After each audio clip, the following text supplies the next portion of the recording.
¿Qué pasa, everybody? Today we're taking a look at what might be some of the best figures from one of the worst Batman movies. That's right. Today we're taking a look at McFarlane's Batman and Robin figures. From left to right, we have Robin, Batman, Batgirl, Poison Ivy, and that Build-A-Figure Mr. Freeze. I don't think we need to take a lot of time looking at all the boxes, so we'll just take a look at the box of the guy who gets no respect. We'll start with Robin right here. It's your typical multiverse box. You got the names on the front of the box, names on the side of the box. You got this QR code if you want to scan it now. I don't know what it does, but side of the box you get their names and that Batman and Robin logo. We got a lot to look at, so let's not waste any time saying those two magic words. Now looking back on this Batman and Robin movie today, I can see what everybody was complaining about, but as a kid I was just excited to see another Batman movie, to see some of the characters translated from the Batman animated series, like Mr. Freeze, Poison Ivy, you got Batgirl. You got a lot of the stuff that I wanted in it. It was campy, it was cheesy, but I was just happy to get it. That's kind of how I feel about these figures. Robin was introduced in the Batman Forever movie, was played by Chris O'Donnell. This is the figure we have right here. We get our Build-A-Figure parts from Mr. Freeze, who was played by Arnold Schwarzenegger. So just like Arnold, you can build his body. We'll set these aside and build that figure a little bit later on. From a distance, it's a pretty good sculpt. That looks like Chris O'Donnell to me. The hair sculpt isn't all that great, kind of weird looking. Each one of these figures comes with the same little background. You get a trading card and you get a stand. Here's a Robin card. Looks like it's a photo from like the poster or something, because you got a piece of like blonde hair. I'm assuming that's the Alicia Silverstone Batgirl, but I don't really know. I'm kind of clueless about it. Clueless. Back of the card, you get a little description of the character. You can freeze frame it right there. These stands are standard. They just have the DC logo. Would have been cool if they would have put like a Robin logo or like the Batman logo. Kind of made them specific for the character, but it's just a stand. That's cool.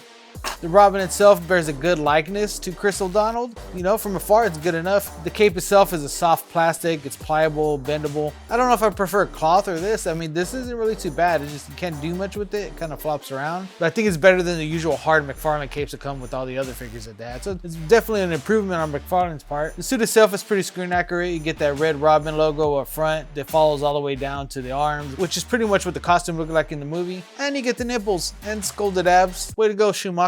There's not really a paint job or paint work on this. It's just kind of a black plastic. You get this Robin logo on the boots. His head doesn't really look back that high. Don't let him look up. It looks down decently, not too much. You get a good articulation in the arms. You got that little red right there, which I don't know if I like that. I guess it's better for the top, but on the bottom doesn't look all that great. You don't get much of a bend forward, but you get a decent rock back. These joints are kind of tight and stiff, but you do get a decent bend in the knee. You got a toe hinge. And in case you were wondering, yep, Robin butt is all right there for display. Saw it in the movie, now you see it on the figure.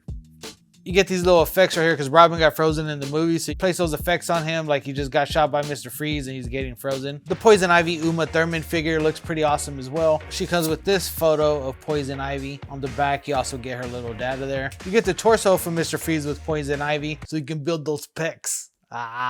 Listen, there's gonna be a lot of Arnold impersonations, probably bad ones in here, but get used to it, get ready. Make it a drinking game. Every time I do it, take a shot. This is a pretty good sculpt for Uma Thurman, Poison Ivy for the movie. Not really a fan of the hair. It's kind of a soft plastic, so it's gonna impede whether or not she can look up and down. Yeah, not a lot of movement in the head because of that hair, but I really like the color details on these leaves, the leaves that are on the dress. There's a lot of texture on here, so it's not just painted on there. Get a little back hinge there, bend over a lot. Really like the detail on the legs, going down to her boots here. It kind of blends in and fades in. She does have these heels, so I'm not sure how well she'll stand. So I'm not really looking forward to posing her later because of those heels. She really has a good range of like, wow, that's ridiculous. Really bendy, this figure. So the Clooney Batman, some say the worst Batman. You let me know in the comments. Who do you think the worst Batman of our generation was? Could it be Clooney? I don't know. I was kind of happy to see him in that Flash movie. Spoiler alert.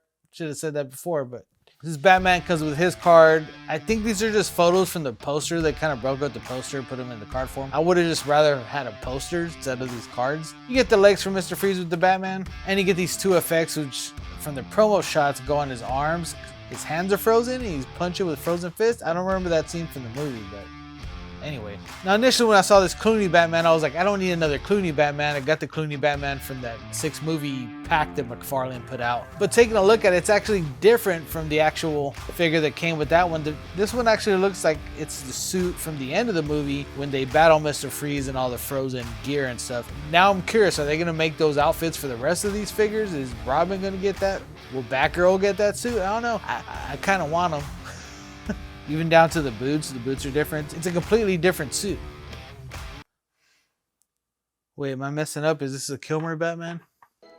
My bad, that was a Kilmer Batman. It wasn't the Clooney Batman. This is a Clooney Batman from that 6-movie pack. It's kind of the same suit. There is slight differences like in the mold and the painting. This is a darker black, and this is more of a blue.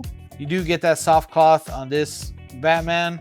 As far as the Clooney faces, it looks like they did a lot more like paint detail on the movie pack Clooney, because you can really see those lips. There's a little bit of like red shading on there. On this Batman and Robin release, there's no paint work on there really. There's a lot more definition on this release as far as the sculpt of the face than there is on this one. So it looks like they put a lot more love and care in this big 6-pack release than they did in the single release, which is kind of a bummer. But the good thing is you're not getting just like a repeated release, so that's kind of cool. The bummer is the movie 6-pack didn't come with any extra hands or anything, and neither do these releases. Like, you just get fists. That's like my biggest complaint about these releases. You don't get any extra hands. Like, come on, man. Just one extra pair of hands. The least they can do is like give one of these hands, or like a patty cake hand, something. And lastly, we got Alicia Silverstone, Batgirl, right here. You get her card to complete the movie poster card collection. Also get her details on the back. Batgirl came with the shoulder pads for the Mr. Freeze suit. You also get Mr. Freeze blast gun, this freezing effect, which has a nice little paint job on here. This is a really cool effect. And then finally, what Arnold would call his biggest and best muscle, the brain is the head. You have to be able to think, you have to be able to strategize and put it together without thinking. You cannot do the things. That's what made me governor. It was the great. You must have it. You have to take a shot. I did another impression. Take a shot. This is fun. And what I think is probably the worst sculpt out of them all, that's not Alicia Silverstone, bro. I don't know who that is. It's not Alicia Silverstone. I'm completely clueless on it. I do another one in there. Clueless.